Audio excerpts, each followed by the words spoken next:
YouTube, Brad Phillips. Look at this. Something all new, 50 millimeter Habu. Amazing, Habu SS. This thing flies on 3S, believe it or not. Removable landing gear, avian ESC. We had trouble getting our thrust reverse working, but it does have safe and AS3X. If we figure out the thrust reverse, we'll communicate that. And here goes nothing. And she's off. Good ups for a 3S, right?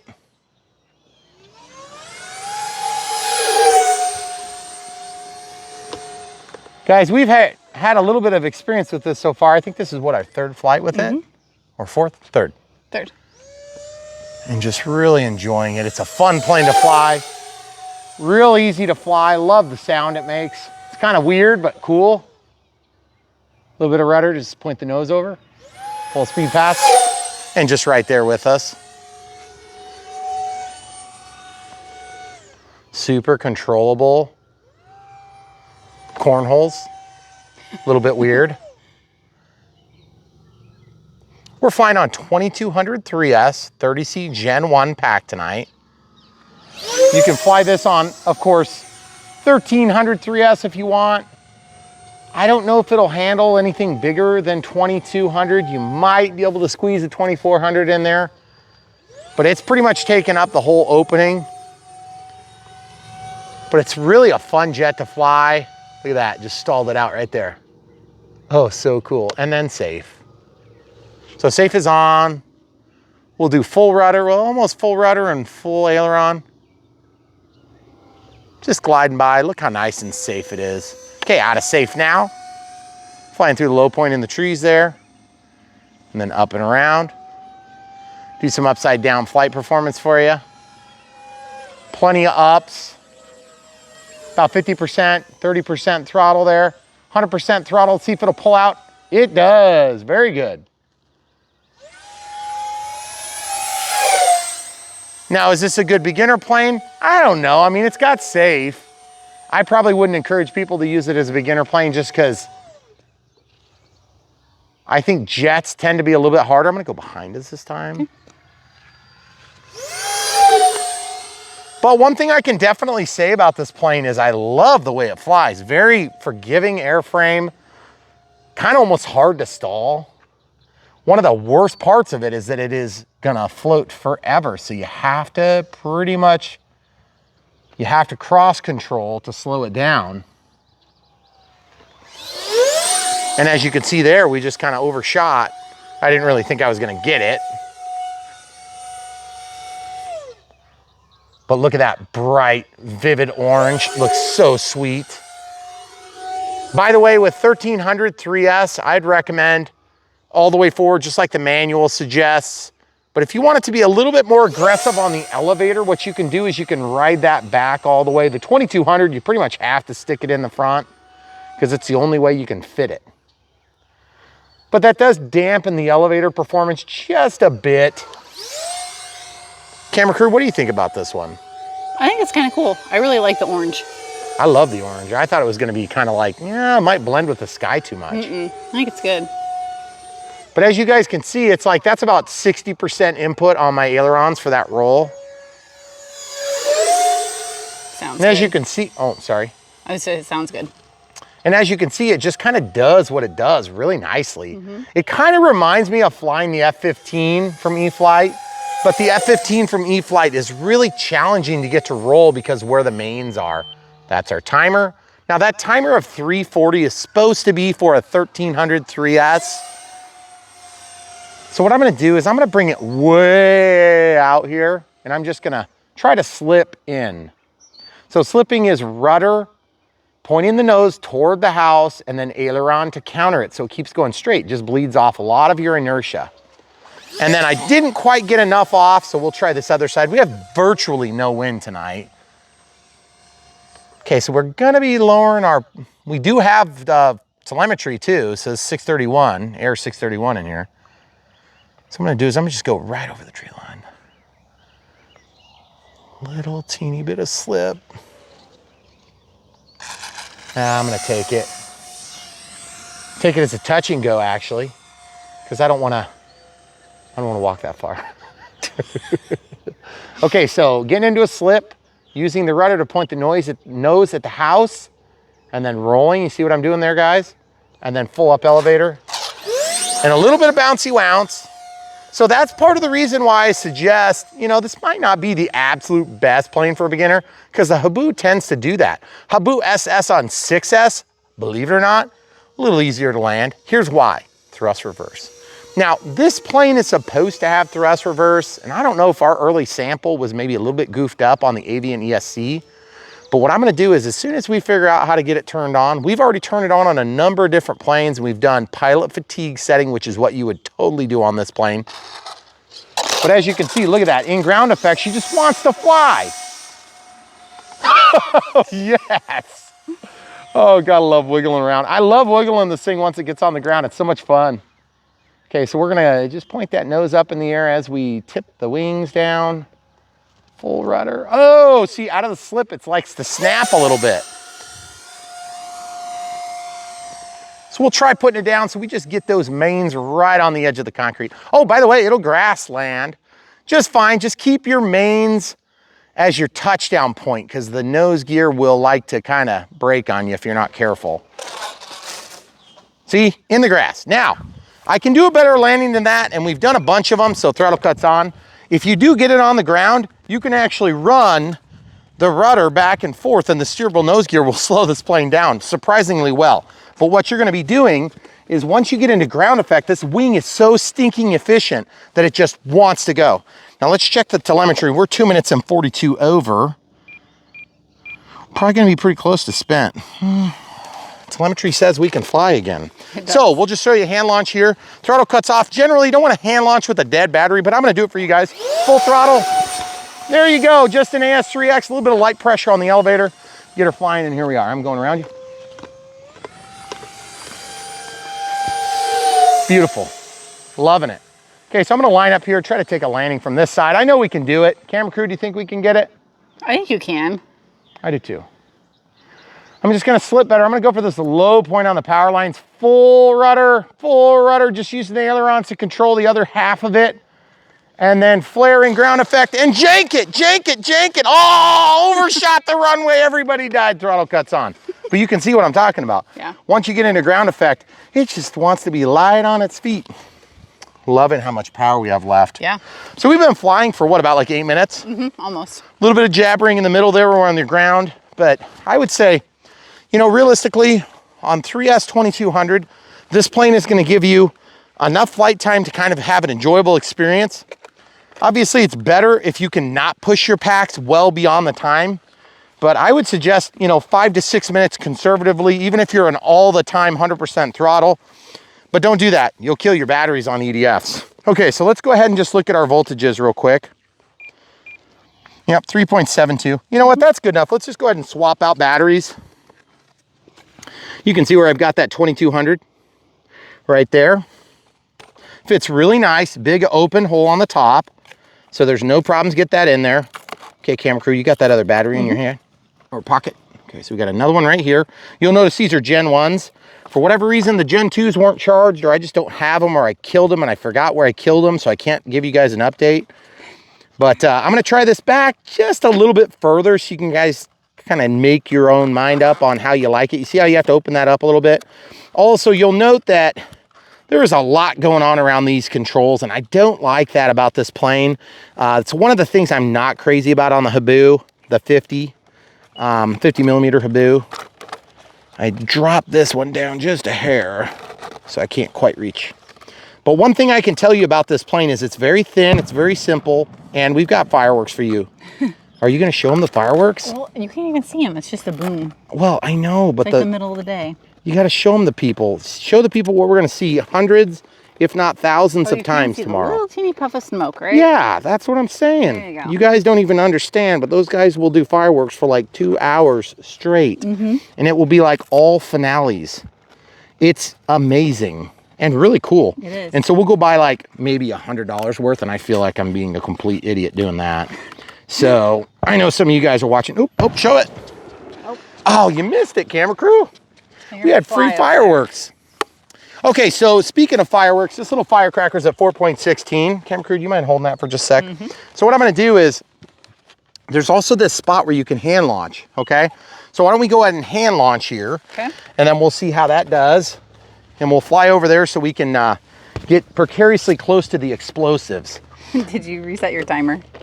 I didn't reset my timer, but I'm gonna do that. I don't know, do you have to scroll to the main screen to clear it? I think you do. Okay, throttle cuts off. I'll try launching from the launching holes. Oh yeah, there it is. Totally fine, no problem. A little bit more elevator authority with that battery switched around the way it is. Kind of like it that way. Okay, let's go fly. Let's go fly over the bombs, the explosives. Let's tempt our neighbors. How much you want to bet they launch one at us? I bet they will. It's possible. I would. I would totally launch a firework at this plane. But who needs fireworks when you've got this thing?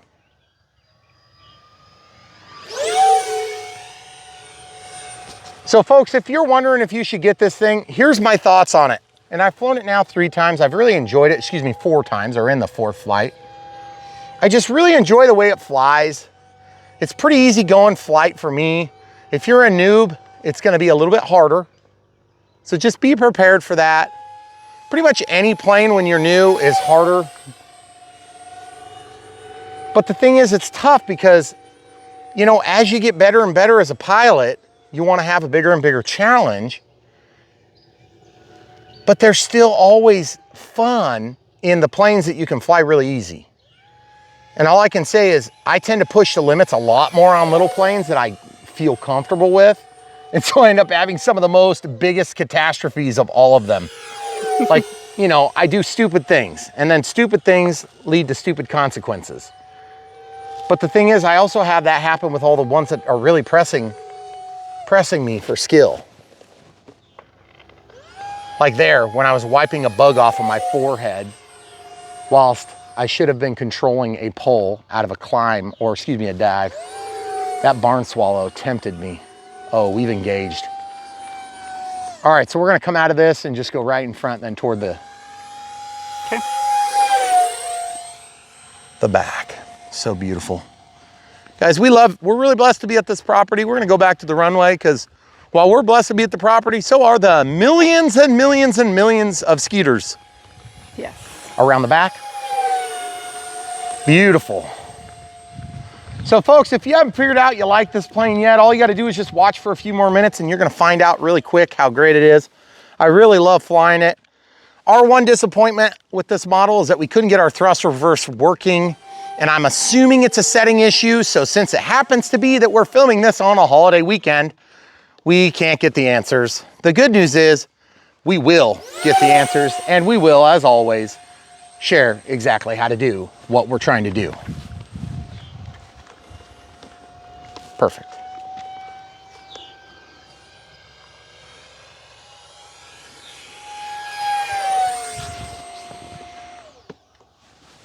So guys, if you're new to EDFs, one other thing to keep in mind is it takes time to get power spooled up.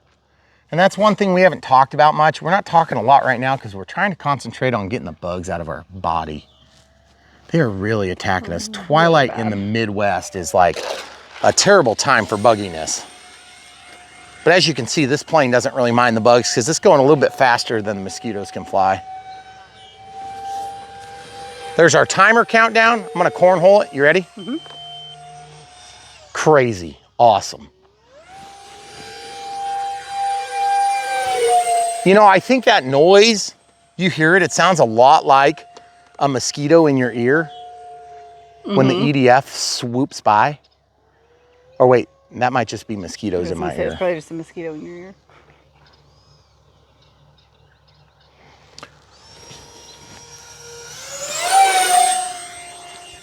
Loving it.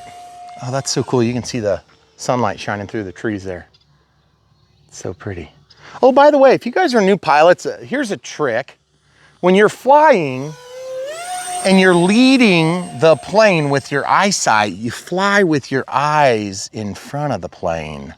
And if you go by the sun, close one eye, go by the sun, and then open it back up. Even if you do happen to glance at the sun, you won't be blinded for any period of time. So, okay, so if we were to take a landing from here, I'd probably jog it over. Of course, I had to knock a bug off. See what I'm talking about, folks? You just can't slow it down without a slip. So I'll try coming the other way, and yes, I am pacing. I am the veteran in our home. I'm the one that draws all the mosquitoes. Yep. Pretty much everybody can be in the room, and I'm the only one that gets eaten up. Same thing with camera crew's mother. Yes. See, you guys see, once you're in ground effect, if you pull up like that, you're just gonna keep flying. So what you can do to fix that is slow down. It feels like you want to keep flying in your base leg, but you almost have to bleed off more than you think you need. Get into the throttle to maintain and then put her down. Nice. Ooh, that was good. Right at the camera crew's feet. Very cool. This plane is super fun. I love flying it. It's one of those planes that you get definitely an everyday flyer. So if you're thinking about picking this up, you're not going to regret it. It's really fun. Now, is it as good as the 6S? Here's why it's better than the 6S. It's way cheaper.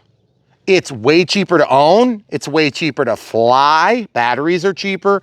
It's cheaper to charge the batteries.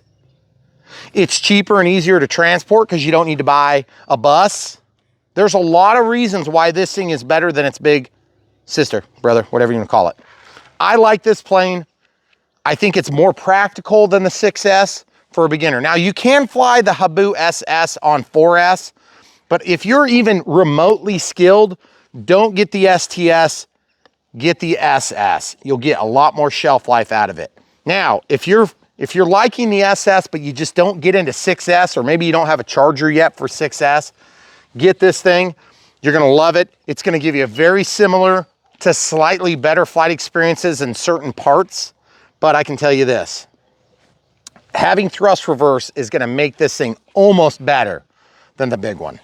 And here's why I say that. Because even on 6S, okay, and you're talking a close to $200 battery, you're talking about similar speeds, and it looks similar. Now again, all I've got to say is I really enjoy flying this thing on 3S. I feel like I wonder if it would handle a 4S. I'm a little bit tempted to try it and just see if it blows smoke. Because honestly, I feel like that little extra oomph, I can tell you two things. It's already kind of a firecracker on 3S, but on 4S, it'd be crazy. And the problem is with 4S is that you would get into ground effect and you just want to keep flying forever. Because generally what happens with the 4S plane, you put that little teeny bit extra weight in there and then it just carries and carries and carries. And next thing you know, you've overshot the runway. You may have noticed I did that like 5 times on this flight. Our first flights were in a little bit more wind. The wind really helped slow this thing down. It was laminar, it was going down the runway, right? Or was it crosswind? It's somewhat crosswind. But I can tell you, I like the way it flies. I like the way it looks. It went together super easy. Yep. I mean, it was like probably a 25-minute build. And our video, of course, was like, 7 hours. But we love this thing. And if you guys, by the way, if you want to watch the Unbox Build radio setup, we have that published just before we publish our Maidens. So what I would recommend you do is when you come to the video, if you like the flight, go ahead and click on the Unbox Build radio setup, watch the parts you need. The radio setup is a big part for new people to just kind of help you get over the hump of figuring out these computerized transmitters. This is one of the most expensive tools you're gonna have in the hobby, and you're gonna use the heck out of it if you're doing it right. If you're not, if all you're doing is downloading bind and fly profiles, you are missing out. You are literally missing the boat. You might as well just get ready to fly planes and forget about it, in my opinion. If you aren't using the programming in here, you're not getting your money worth. So you need to watch a few of the videos. You could probably do 3, 4, maybe 5 planes, and you're gonna be set. You may not even need any help after that. So we are literally training you out of patronage. So what I wanna do is I wanna teach you guys how to do these things, and setting up these transmitters is one of the easiest types in the industry, in my opinion. Of course, you Futaba guys will disagree, and you Radio Master guys will disagree because they cost a lot less. But let's be honest, guys, just because it's cheaper does not mean it's necessarily gonna work better. But it also doesn't mean it's gonna be garbage either. So we don't do that here on Brian Phillips RC. We wanna give you guys the no BS approach. We know that Spectrum stuff is more expensive and the Horizon planes are generally a little bit more expensive. But when you compare apples to apples, this is a not a ready to fly, this is a bind and fly, which means you get the transmitter, you get the stabilizer, everything's built in. Compare that to like an FMS where you're gonna get a reflex, or an Arrows where you're gonna get a Vector, which is just like a reflex. Then you still have a stabilizer built into the plane, so you still have to provide your receiver. So at the end of the day, if you're getting a higher quality Spectrum receiver, you're talking adding $50 to your price. So now if you're watching this in 6 months, it's probably like $200 to the price because of inflation. But either way, the point is, this plane is still a very good pick. Might be a couple bucks more than a competitive offering, but I think you're just gonna get a better out-of-box solution, and you're gonna have an easier time and a better end result. Now, for those of you naysayers that are gonna say, but Horizon sent me a plane, there's a broken servo. Yes, I get it. I know, I feel your pain. I've gotten a broken servo from every manufacturer I've ever worked with in the entire time we've done this. With the exception of maybe like E-flite, because we've only done a couple for them. A few of those, so yeah, the thing is, like even on Hobby, we only did a few for them. I don't know if we've ever gotten one from E-sheen yet. If we've done more than like 4 or 5 planes, you're gonna eventually get one, guys. That's just what comes with it. You know, these are Chinese goods. You gotta kind of deal with it. The difference between dealing with it through Horizon and some other competitive offering is that Horizon backs up their stuff and the other guys might. I say might because some of them do, but a lot of them don't. And believe me, we've been on the stupid chat support for hours, just like you guys, trying to get, our $60 worth of parts back or whatever. So anyway, that's why we like working with E-flite and Horizon, because it's a good, reputable brand. They make good stuff. The consistency is very good. It's not like there's never a problem, but they take care of you when there is. So anyway, this plane is good. I like it. There's still some drawbacks. Fixed gear for me is a little bit lame-o on a jet, but they're trying to hold down the cost and the weight, and I think they accomplished that. Also, these ones come off pretty easy. 1, 2 clicks, and then one singular Phillips screw, and then this thing comes off and the whole thing drops out. Pretty easy to set up. We did have to do some adjustment on that to get the nose gear to go straight. And then after one of our crashes, we did have it kind of kick to the side a little bit. So what happened was, sometimes when you pop out, it'll pop out of this clip here, okay? So that was cool. It did not break the servo though. I was really impressed, because the last time I had almost the exact same crash spot, Angelina was just maybe hitting it a little too hard and she went off the side there. You remember that? Yeah. With the Cirrus? Yeah, I broke that servo. That was a pain. So anyway, love the plane. Really good. AS3X locks this thing is. If you need safe, that's fine. I just need to warn you about one thing. If you use safe, make sure you have ample room in your environment, okay? Power lines, things like this. And yes, I believe there's a way to go ahead and turn off AS3X and safe if you want. And it's just right there in forward programming. Whatever setting you have it for AS3X, you just go ahead and shut off AS3X. If you assign it to a 3-position switch instead of a 2 like we did, then you can actually have that third setting where you have nothing on. Some people really like that. I don't really get into it. I want stabilization, or I want safe if I'm gonna use safe. Maybe if you're slope soaring or you're thermaling more particularly, when you get into a thermal, you can watch for like a movement in the plane so you can tell that you've hit a thermal where you've got extra lift. And otherwise, the AS3X may actually correct some of that away, so you won't hear that. But if you're doing your job right as a pilot, you should hear a barometer boop, boop, boop, boop, boop, boop, boop, on your Vario if you're using an AR637T. Okay, anyway, enough about R2-D2. Great plane, good job Horizon.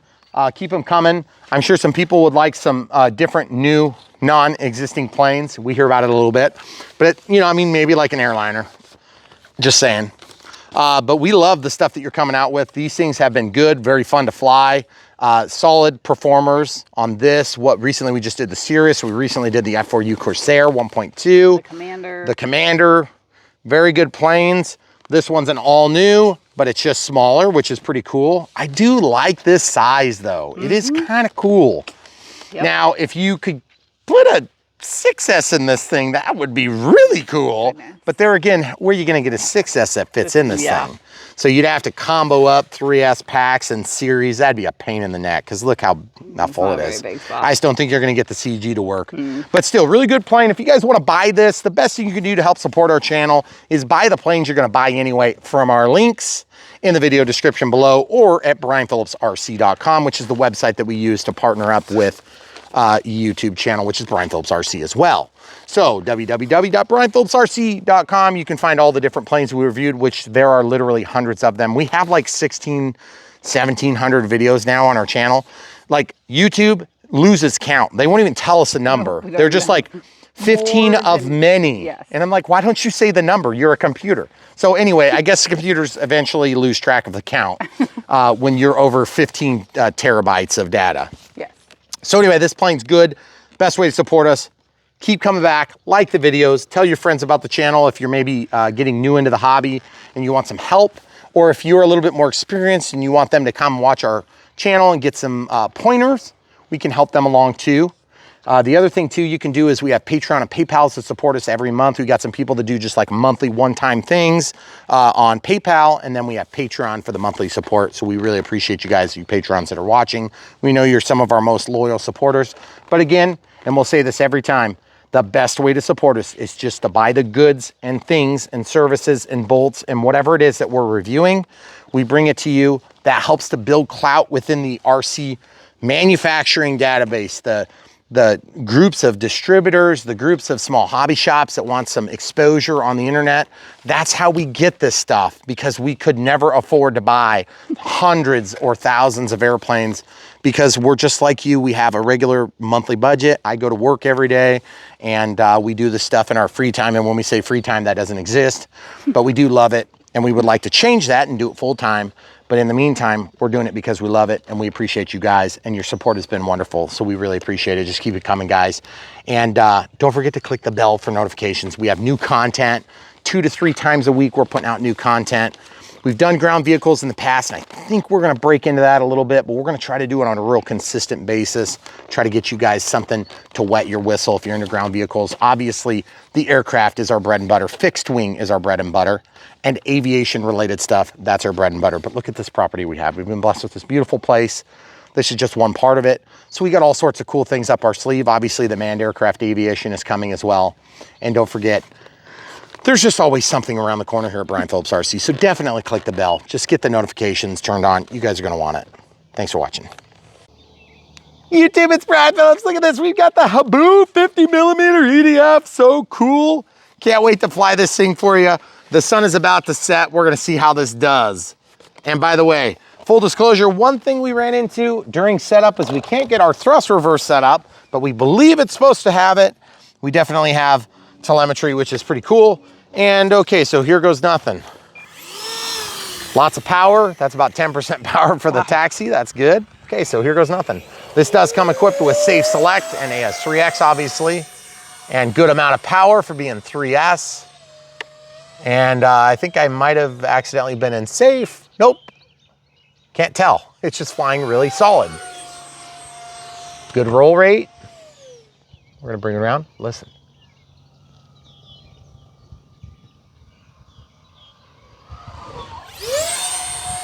Oh, by the way, this is 1300 milliamp 3S all the way to the front as prescribed by the manual. And absolutely no problems so far, just flying along really good. Feels a little bit like the STS trainer in that it's quite easy to fly.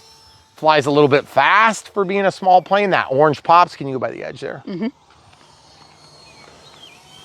Good rudder authority, good elevator authority, and good aileron authority. We're gonna try for a touch and go if I can get it. Whoa, she got in the ground effect and was like, no soup for you. EDF sounds good. Haven't even given it any trim yet, but I feel like I probably need a little bit. Just looking at if it's tail heavy, it's actually not doing too bad. We thought it'd be tail heavy based on the manual. Oh yeah. Ooh, the ESC is not happy with me after that. It was like, no. Very beautiful. Okay, doing a little slip on the way in. So folks, if you haven't experienced the other Habus, great little planes, giving a little bit of trim with the rudder there, a little bit of trim with the ailerons to try to flatten it out, just a hair.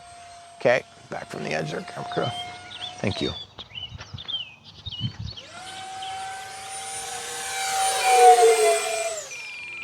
So we're on a 3S 1300 Gen 1 pack, and we were just under full because we were doing our radio setup with it.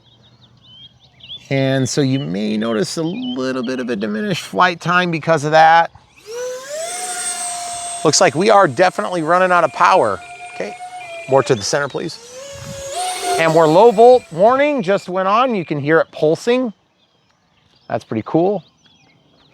Just kind of relaxing into a final, little bit of slip, a little bit of aileron, a little bit of full rudder and aileron. And woo, there we go. Man, that's a short landing. Without thrust reverser, like 6 feet. So as you can see, it's pretty easy to fly. It does its thing. We don't have much power and the mosquitoes are coming out. That's not fair. So what we're gonna do is we're gonna pause. We're gonna switch out to a 2200 and come right back. Okay, so trying to cram another flight in before the sun sets, but those bugs were kind of attacking us. So as you can see, all the way to the front, 1300 3S. We're gonna plop in instead 2200 3S and see how it performs.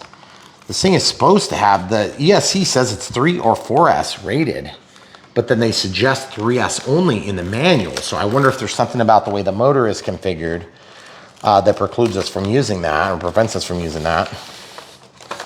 Okay, so we're just gonna pop this out quick. They do have this cool L tab on the Velcro. We thought that was kind of a nice touch. It does seem to be keeping the batteries in there and no puffing, not extraordinarily hot, although I did get a little bit of a short flight time. And I think partly because my battery was a little bit discharged from radio setup. It's at like 12.3 volts. So let's try this. Telemetry worked great for voltage alarms. I definitely got the low voltage cutoff warning, which is really nice for new pilots. You'll know because you'll hear this reew, reew.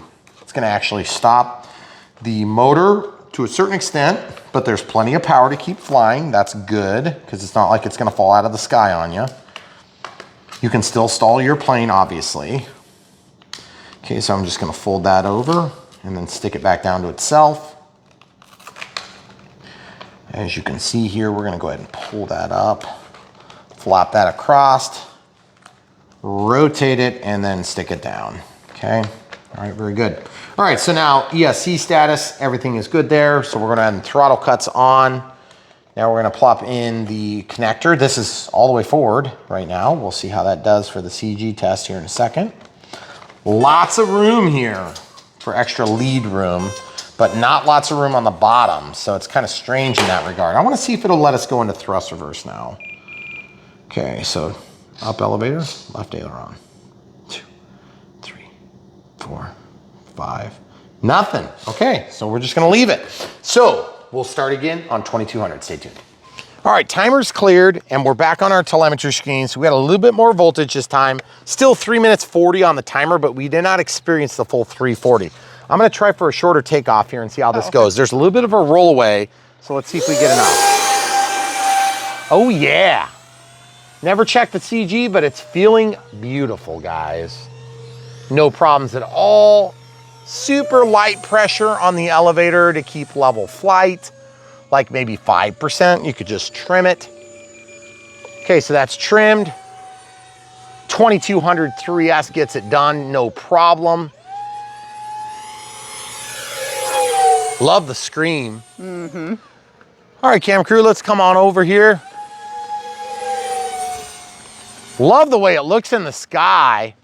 I'm a little bit concerned about that orange when we unbox this thing, thinking it might not be visible, or it might not be as visible as I want. But I'm telling you, even with that sun in the backdrop, it's really good. And then look how it pops when you go along the tree line here. Awesome. Kind of wish there was a little more of that orange now, but it looks sweet, like it's almost like it's on fire. In the ground effect, look at that. Nice touch and go. I never get good touch and goes. Usually it's like touch and bounces for me. I gotta say, I'm going up and around. You gotta really push it to get into those high G maneuvers like you think of with jets. But this is probably one of the first 3S's that we've worked with in a while from Horizon. So that's pretty cool. I mean, 3 and 4S, of course, in the Habu STS trainer. This thing is more of a rocket ship on 3S, I would say.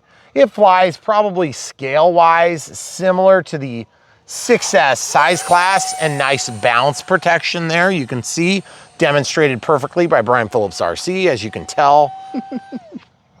That's a hilarious joke, guys, if you didn't pick up on that. I had a terrible touch and go. Okay, let's try cornhole. Cornhole! That is a weird looking cornhole. Okay, safe. Safe is on. Bank angle, up, down. Very limited throttle. It doesn't didn't feel like it was gonna climb out of it, probably because I was low on throttle. Okay, out of safe. Love the sound of the EDF. Okay, going on the inside, you good? Mm-hmm. It's funny I should do that because I think I crashed my safe equipped Habu STS right at this corner here when we were unboxing it. Or on our first maiden flight, do you remember that? Did you? Yeah, I totally, well, it wasn't on the Maiden, it was like later on when we were screwing around. We were having a really good time with that plane. Super fun plane. My son was able to fly it at the time. He was a lot less good pilot too. So if you guys are looking for something that'll get you in the air, I would still stick with the Habu STS. Yes, this one is definitely a lot simpler in terms of what you get out of the box because it's just a simpler plane. You can definitely do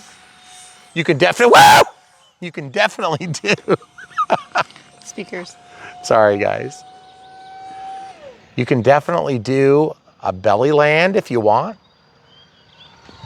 Oh, that scream was awesome. Did you hear it? Yeah, that was cool. I doubt they'll hear it Probably not.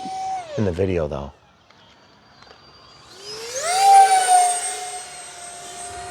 So far, real happy with the performance. It flies just like its big sisters. Okay, there's our timer about the laps. That doesn't mean much. One of the nicest things about telemetry is you can see the voltage right there. I have been pushing it a lot harder than our first flight. I'm gonna see if I can get it to flare with this bigger pack. Oh yeah, pretty good. Pretty good, pulling hard on the elevator and just kind of janking it. And you'll note that it didn't turn around. It didn't tip over. It didn't do any of the weird stuff. You can actually make the Habu drift, which is really fun. So we're not dead on power by any means. We got 11.4 volts there. I would say you could fly for a little bit longer. I want to see if I can turn it around on the taxiway there, also known as the runway. Oh yeah, that's sweet. Wow. Look at that. Okay, here we go. Take off here. Whee! See, got a little drift action in there for you. About 50% throttle, 40, 30, 20. Look how it cruises, guys, at 20, 25, 30, 35, 40. You got to get into your power for your turns. Not uncommon on a jet. That's 100% throttle there, out of the throttle and back in. Now, why do we get out of the throttle and then back in like that? Seems a little bit counterintuitive, right? If you're just trying to go fast, why don't you just jack the throttle and keep going, right, camera crew? Wrong. It's hard on the ESC, hard on the battery. And if you take a break every once in a while when you're in flat and level flight where you don't really need tons of extra juice, you will prolong your battery life a long time. Okay, full rudder, just about full rudder and a little bit of slip there, as you can see, just slipping it down in. Oh yeah. Sorry guys, you couldn't tell, but I blocked myself with the camera crew on that pass. I was like, oh crap, right where I need to see. Okay, so going right over the catch wire there. Love it, so cool. All right, going around and we'll do another pass just like that. Wind is nice and calm tonight. We just haven't had a lot of that lately. It's been kind of windy with high heat and very humid. Whoa, hold on. What's going on back there? What do we have here? Is that an airliner up there? Just way up there? Way up there. That's cool, but you can see his anti-crash beacon. That's so cool. Okay, sorry guys, distracted squirrel. Okay, flying over the Eagle killing zone, doing dead stick pass, a couple steps toward the runway, please. There you go, good job.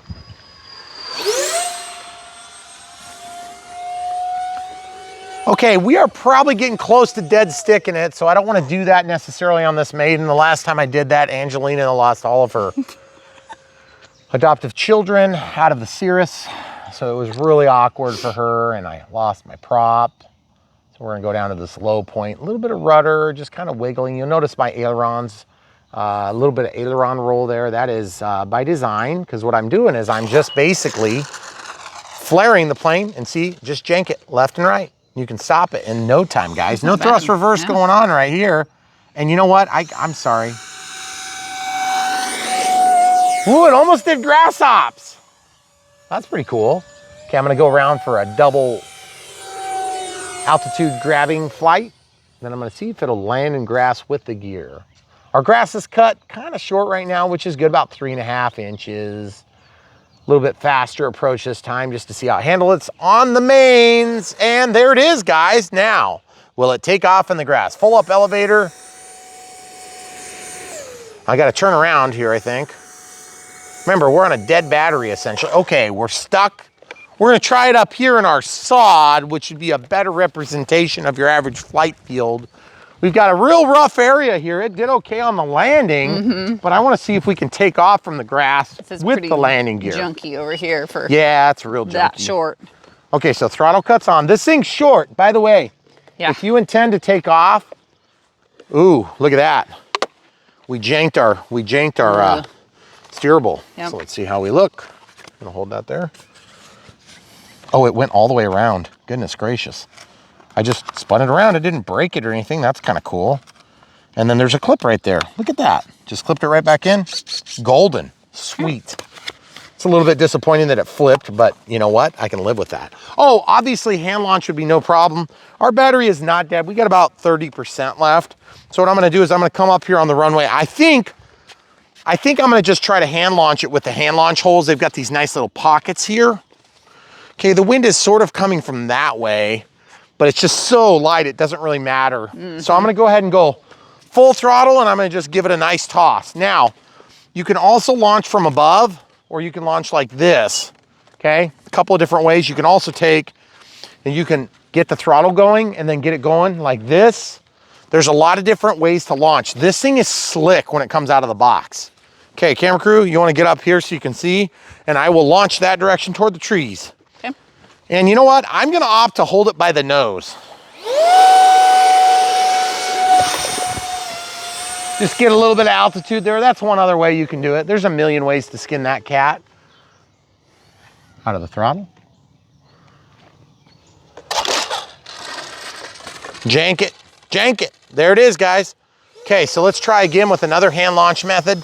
There is actually a very easy way to take these gear off. It's called use a screwdriver and take the nose gear off, and then the mains plop right off of there. Should be no problem at all. I would say this plane flies great. It looks great. It's got decent flight times for a 2200. I would not fly it on a 1300 myself because I think 2200 is more appropriately sized for this aircraft. Seems to have plenty of flare authority with the battery in pretty much the pocket where it fits. It's the only place it'll go, and we'll show you that again just as a quick reminder. It's pretty much in the pocket all the way toward the front. They suggest all the way back. I don't think you need it all the way back. It's fine where it is. I want to try another hand launch in a different method. Hopefully I don't break it this time. I'm going to go like full throttle. I'm actually going to turn safe on this time, and I'm going to do like this, and I'm going to aim it like that, okay? Okay.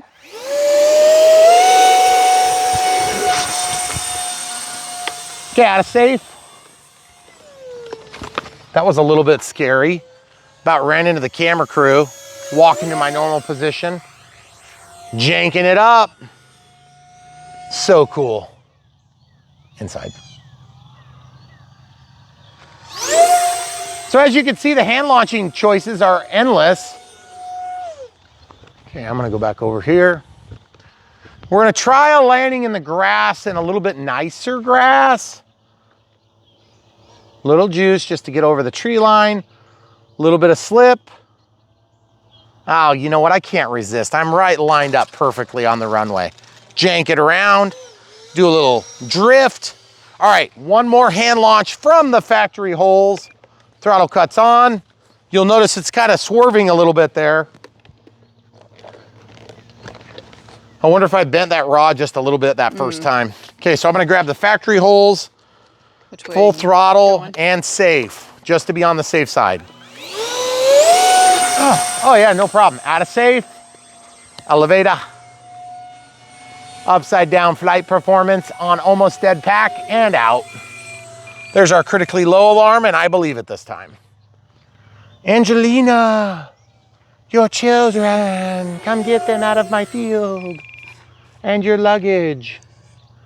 Also, ooh, yeah, look at that fancy dance right there. Look at that beautiful, beautiful, beautiful. Oh yeah, whoa, whoa. Jank it. There it is, guys. Okay, we're gonna back taxi a little bit.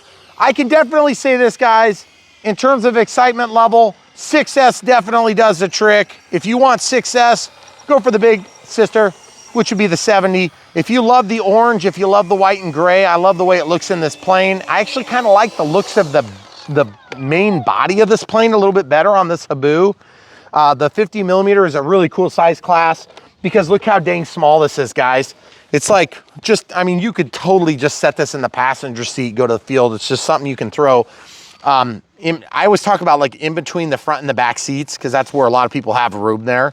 If you have kids with you, you can have them like sit this, you know, between their legs and it would be protected. No, I'm serious. And then they can hold it. There's a million different good ways to hold this plane. And it's not like super delicate to where it's going to be like, feel like you're going to break it every time you move it. Also, it's not got that same like amazing scale appearance of like an F-16 80 millimeter where you've got like a million antenna and things like that. This thing's just as smooth. It's really easy to hang on to. So in terms of transport, this would qualify as like an everyday flyer. I really like the way it flies. I think where it lacks is in flaps. You don't need flaps, but it would be fun. I love the fun factor of flaps myself. It also lacks in, of course, the LEDs. But I'm gonna say this, surprisingly good visibility for this time of night. I mean, look where the sun is. Yeah. It is below the horizon quite a little bit. Now, we do a lot of flying at this time of day. Not just because of my work, but also just because it cools down. The sun goes over the crest of the hill. We get a lot of blinding light, you know, right before what we call the golden hour. Of course, you guys that do any filming know exactly what I'm talking about with golden hour, hour before and after sunset. And in our case, the way the sun is situated right now, it can be extremely blinding for our filming purposes. So unless it's a cloudy day, we really can't film from like about 4:30 to about 6, because it is just like intense. Unless we're standing over there and we film facing the house, which is kind of like a weird angle. So anyway, love this plane. It does good in this light condition, which I didn't think it would. I thought it would be bad, but it's actually great because look, the orange, you'd think that's like gonna match with the sunset. Well, evidently it doesn't. So surprising enough, a blue plane blends to the sky and an orange plane doesn't. So I thought that was pretty cool. EDF sounds good. It's still a little bit more squealy, of course, than its bigger brothers and sisters. But I would say that in this case, it's got plenty of power on 3S to do what you want to do, which is to fly it fast like a jet. You got good ups, given that it is a 3S configuration. I would love to see this fly on 4S.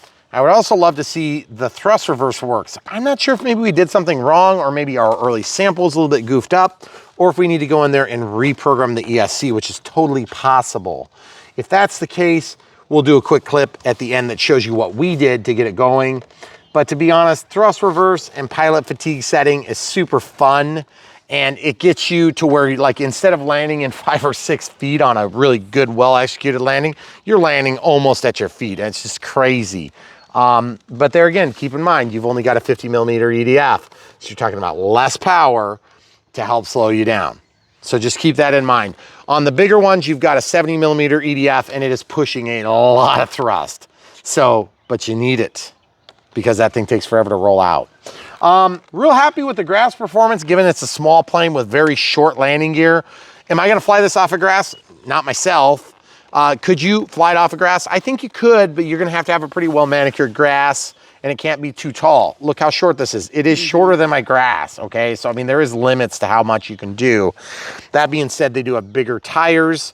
They are squishy, show them the squish, as in somewhat squishy. Now, is it as squishy as I'd like? You could always make them squishier, but these are not rock hard. And I do appreciate that Horizon is listening to our complaints about hard versus soft tires. You'll notice that I had less desirable touchdowns on a few, one of which in particular was quite the bounce, and it went about 12, 13 feet up in the air. So it did just bounce. It came completely out of ground effect. A lot of times when you bounce a landing, you'll stay in or just above ground effect, so you'll relax back into ground effect. Problem is, a lot of times by then it's stalled, it tips, and then it breaks in a million pieces. In this case, it bounced so dang high that I was basically flying again, partly because I came in too fast. Not a big deal. Definitely easy to do. I'm gonna show you one trick on the controls if you guys aren't familiar with it. It's called a slip. And a slip is where you cut basically, you know, like full rudder and opposite aileron. And what happens is the plane comes in, you tip it with the ailerons to counter the yaw. And so you're flying along, you give it yaw. I can't do both at the same time. So it's gonna yaw like this, which would tend to make the plane fly over there. Well, then you counter it with a roll. And so it's got nowhere to go. So it either cuts like this, or it cuts like that, or it cuts like this, or it cuts like this. And it goes straight toward the camera crew. And so what happens is, instead of being here, nice slipping through the air molecules, you know, they're just moving around the wing surface and around the, you know, the airplane like this. They're blocked like that. And it's coming straight towards you at this attitude, this attitude, this attitude, or this attitude. And so it's really cool. So if you can get it to flare, flaring is super cool. But the thing is, you can actually point the nose down at flight speed with a slip. And what you'll do is you'll slip and then keep your angle by using your roll on your ailerons. And that's called a slip. And then when you get close to the ground, you slip out of it. So it's just like a crab when you're crabbing in. Okay, so you're flying, you've got a crosswind coming strong from here, you need to keep flying, so you'll point into the wind. And from the ground's perspective, it looks like the plane is flying kind of weird. Well, it's not flying weird, it's flying into the wind, so you have more airspeed this way than you do that. So you actually slow the plane down quite a bit, then you kick it at the last second. It's actually kind of hard to execute a good crab, in my opinion, but slipping tends to be pretty easy, especially on this aircraft. And I've done it on the STS, which would be the first version, the first generation of the Habu. And that was before we had the thrust reverse, I believe. Then we've done it on the SS, but I just generally use thrust reverse on that because I get on the ground, pilot fatigue with the switch on the G switch, and then boom, it just stops really quick. This one here, for whatever reason, we couldn't get it started. Maybe it's a technical issue on our sample, but let's just say for now, I like thrust reverse. It's a fun tool. I believe I can probably reprogram this ESC to get that going, but if we have to reprogram it, we will, full disclosure, let you guys know that. But for now, the bugs want to eat my soul. So we're gonna wrap this up. As you can see, we had a pretty good amount of flight time there. I would say, what, like 5 minutes or so? Probably a little bit over, actually. 5 minutes would be a safe bet though. And if you fly more than that, you're gonna drain your battery a little bit more. We do tend to run our batteries out and have Angelina Jolie's children fly out of the windows on our Cirrus SR-22Ts. On Maiden, crash our beautiful brand new planes. We do tend to do that here on Brian Phillips RC. We found that prop too. We did find that prop, actually. That's right. We were talking about that in the Unbox Build radio setup. So if you're watching this right now and you're like, you know what, I'm curious how how did it come out of the package? Was it well packed? Did it have good components? Was it a bunch of pinch hinges and things like this? Did you have to glue it all together? We've already answered all these questions. Just stay tuned. It's already available. We always post the Unbox Build radio setup right before the Maidens. We're gonna try to split them. Unless they're super short like UMX planes where we literally unbox and take them off and fly them. We're ready to fly helicopters, things like that that are really quick. So if you want to see that, just check the playlist for this video and you can see it right there. We appreciate you guys watching. If you want to buy this plane because you like it or you like its big brother or sister and you want to buy this one to add to your collection, check the link in the video description below. You'll be supporting our channel with small financial contributions from the companies that make them, sell them, or distribute them. And you pay no extra, you basically just buy it and they know that we sent you, so they give us small commissions. That's what keeps us in business here at Brian Phillips RC. We also have Patreon and PayPal. Special thanks to our Patreon and PayPal supporters right now. We have quite a few on monthly support at Patreon, and then we've had quite a few. Usually get a handful of them every month on PayPal, and it brightens our day. So we appreciate you guys. You really are keeping the lights on, quite literally. And for now, well, until the solar's kicked on, and then that'll be keeping the lights on. But for now, you're helping and we appreciate it. And if you guys want to buy any other planes that we have BrianPhillipsRC.com. That's www.BrianPhillipsRC.com. Just like Brian Phillips RC on YouTube, same exact spelling, nothing special. If you don't know how to spell my name, it's not with a Y, it's with an I, and it is listed on the page above. If you don't know much about our channel, you're trying to reach us, there's also an About tab. If you click the face that looks like a younger version of me, which it was. Click that, there's About tab. It'll tell you what you need to find in there, or if you have business inquiries, it gives you an email contact. So guys, we appreciate you. So much more to come from Brian Phillips RC. We hope you enjoyed this plane. We think it's pretty sweet. Again, stay tuned. We'll show the thrust reverse in the Unbox Build radio setup part if we find out how to do it.